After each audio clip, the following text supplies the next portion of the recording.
Oh, my dear learners, my dear viewers, you are welcome to today's session. Today's session is on online learning.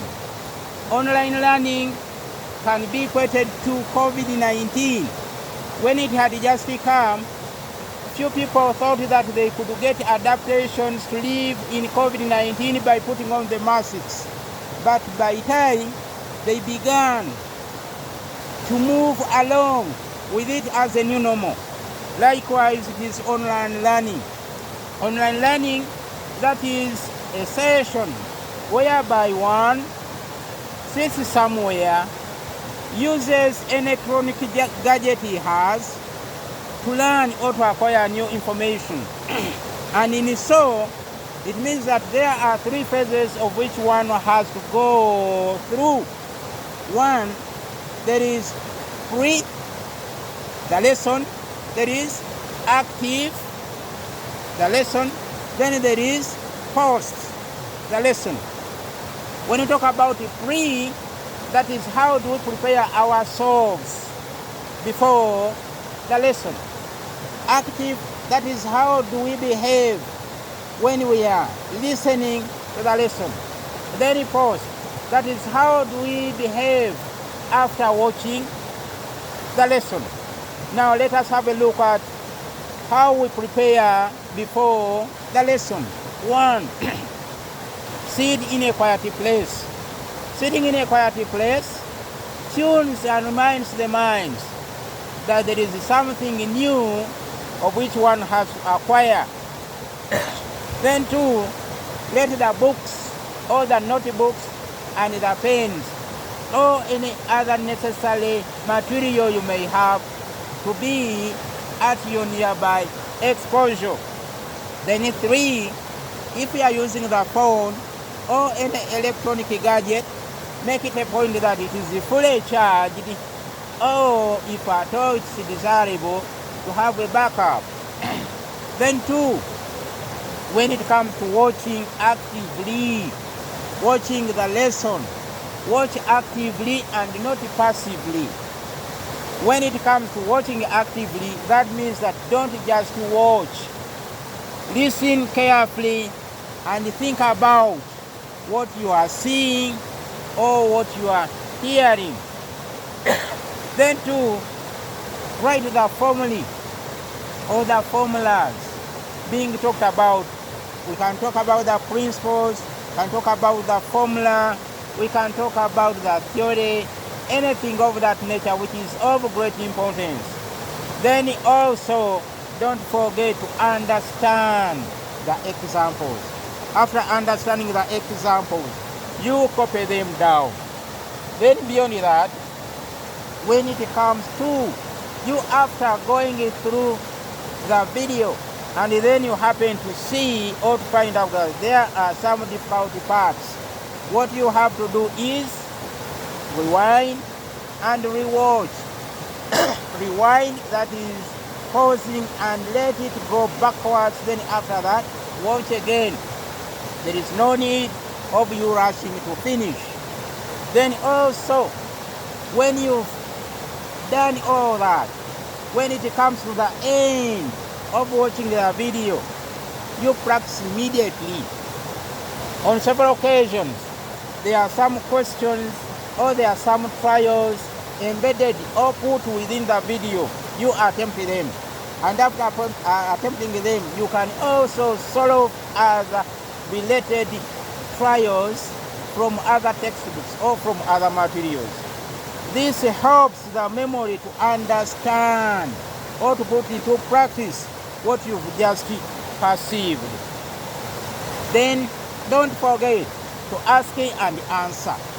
If at all there are live sessions, you try to use those live sessions to ask a question.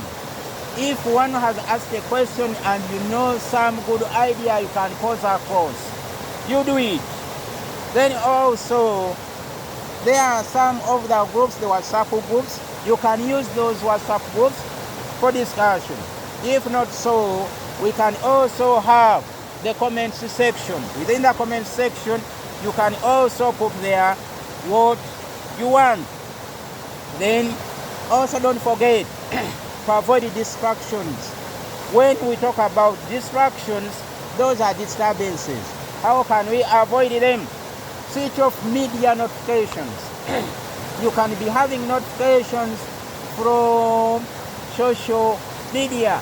Put them off because they may disturb you. Then games and unnecessary calls, also minimize them. Focus on one lesson at a time. Don't focus on several lessons. Those will be distractions in one way or the other. Then don't forget, maintain discipline and responsibility. When you talk about maintaining discipline and responsibility, that is one. If at all there is a live session that is going to take place, be punctual to live session. Also, complete assignments on time. Can take an example. You may be having sessions on Mondays and then on Wednesdays. Make it a point that before you go in for the next session, the trials or the assignment given in the previous session are completed before you go to another one. Then online learning, take it to be serious. You tune your minds that as much as it is online learning, but you take it to be more serious as you take the physical learning in class. One may wonder that are videos only the online learning materials. It's not the case. We have others like PDFs. PDFs can be teacher-made notes, can be revised summaries. Also, we can have another source. We have the e-books or the digital. When you talk about E, it stands for electronic. One may say that I don't have any other book at home. But what you do, you can go to the internet and look for those books. They are there. They are electronically. That's why they are called e-books. Then we have also other sources like online games and quizzes. They are there. Then we have online discussion groups. We can take an example of WhatsApp, and the other groups are there. Then we also have podcasts or the audios. A teacher may record him or herself or an advanced person in that area, records him or herself, and then posts the audio for you to learn from. Also, we have simulations and interactive activities. When it comes to such activities, we can take an example of virtual experiments. We can have experiments virtually online. You add something to another one to get a substance. Or you can carry out an experiment on mechanics where you are balancing, you are talking about moments, you add masses on either sides to see how it acts. Those are virtual experiments. Take a note, take this one as serious as one may wish. Online learning is not only watching videos. I'm repeating, online learning is not only watching videos, but reading, practicing, and discussions are equally important. Therefore, I wish you the best. If at all we move along such good lines, we are to achieve whatever we want to achieve in our lives. Online learning has come, it has to stay.